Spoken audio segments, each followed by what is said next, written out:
Good morning, everyone, and welcome to New York Metro Weather's storm analysis briefing for the winter storm, January 2nd through 3rd, 2014. The storm is not quite underway yet, but it will be by this evening, and we are doing our best to track it this morning and through the afternoon and to keep you guys updated on what is expected to go down in the area today.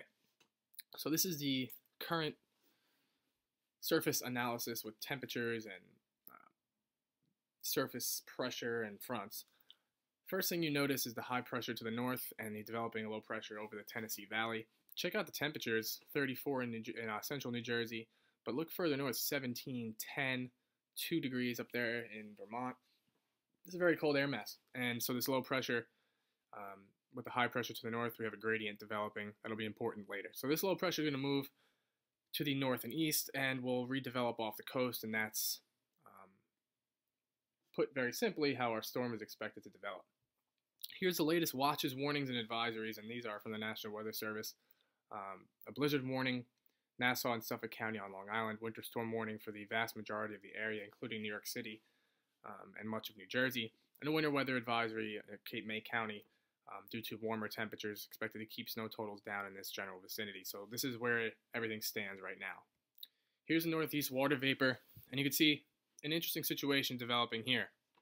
Here's the moisture streaming off the southeast coast. That's as a result of a southern stream disturbance, which is kicking off some Gulf moisture. And here's a northern stream disturbance coming down. You can see the dry air here as a short wave is going to kick off here to the northeast and then track up into the Tennessee Valley and off the coast of the northeast United States. And this will form a storm system initially, which is going to come off the coast here, and the northern stream system will come down and phase with it and form another storm system as a nor'easter, which will scoot off the coast. We can look at the expected development here aloft. This is 500 millivar vorticity forecast, 21-hour forecast from the NAM model. And you can see what's happening here. Here's the energy from the southern stream. This is all the moisture coming off the coast. And here's a northern stream energy diving in, amplifying, and causing a big storm system. Very important to note, though, check out how the isobars and height lines here, the height lines off the coast of the northeast are a little bit de-amplified, and you can sense the model struggling a little bit. This is due to convection and thunderstorms developing with the southern stream vorticity. And this is wreaking havoc on the models, because when you have thunderstorms and relative low pressure areas develop, a lot of the moisture can be pooled in this area, and so the models are kind of pulling the low pressure off the coast a little bit, and that is essentially saving our area from much more significant precipitation. The only question that we have to deal with now is how significant will the precipitation be that is in our area as this low pressure scoots off the coast here. Here's a simulated radar from the RAP model, which is a rapid update cycle here. This is from the 13Z run, or the 9Z run, excuse me. And you can see a dry slot here over much of the mid-Atlantic and the Northeast. So we could see some light snow, but essentially through the afternoon, we're expecting mainly dry conditions. This is a result of the moisture pooling off the southeast coast and the secondary low here over the Tennessee Valley. So you get this break in between a dry slot at 700 millibars in the mid-levels of the atmosphere, and it makes it difficult for it to precipitate. So we'll have a band of snow here overrunning the high pressure over New England. This may extend eventually down into Long Island and northern New Jersey, New York City later today. But for the most part, especially over New Jersey, I'm expecting things to be mostly dry throughout the day, with precipitation filling in eventually here by the afternoon hours. This is as we head towards 2 or 3 o'clock. And you can see things are starting to fill in. The coastal low is beginning to form, and this northern stream low pressure is starting to move in here. So this dry slot eventually is going to fill in as the phase occurs aloft. And here is later on tonight, you can see we have significant precipitation now in the area as we head towards the overnight time period. So this is what we were trying to explain to you last night in regards to the forecast. It's a very complicated situation. So as you watch this evolve for forecasters, when you have forecast models that are each showing different things, it makes it difficult to try to discern between which one has the right idea and which doesn't. So here's the NAM model.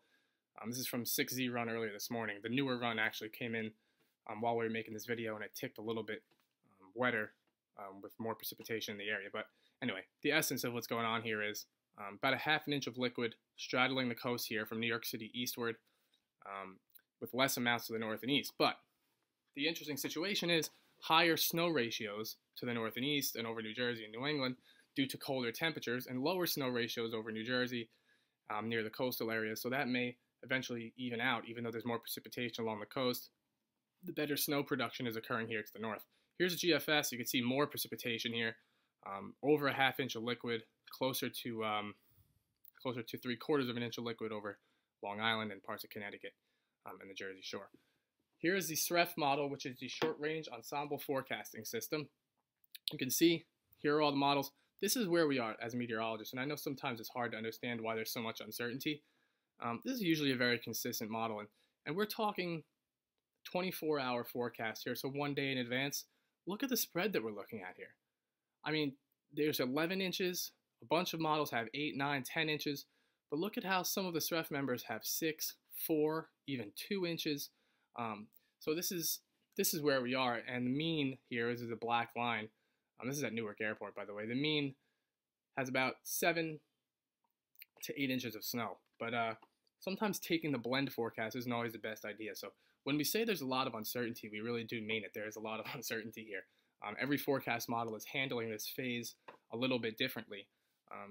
And so throughout the day, really, it's going to come down to more basic meteorology for us.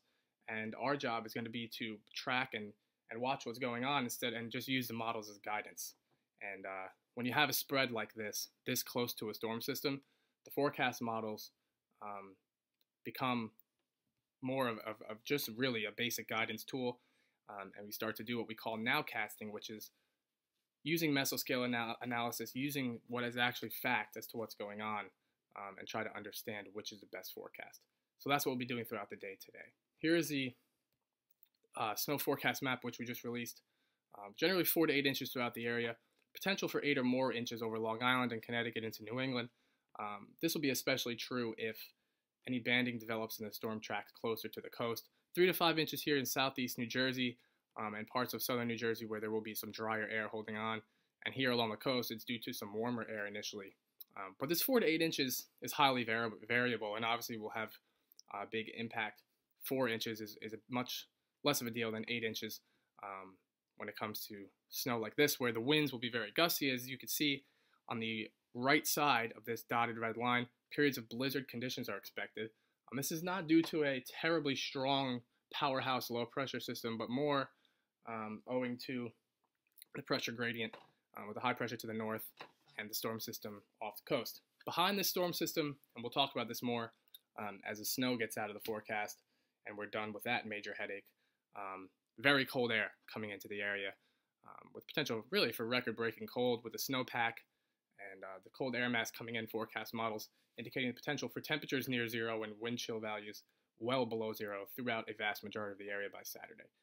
So we hope we have been able to break it down a little bit for you guys today so you can understand at least where the uncertainty is for us and what we're dealing with as we move forward. So stay tuned. We are going to be here all day analyzing information and collecting the newest data.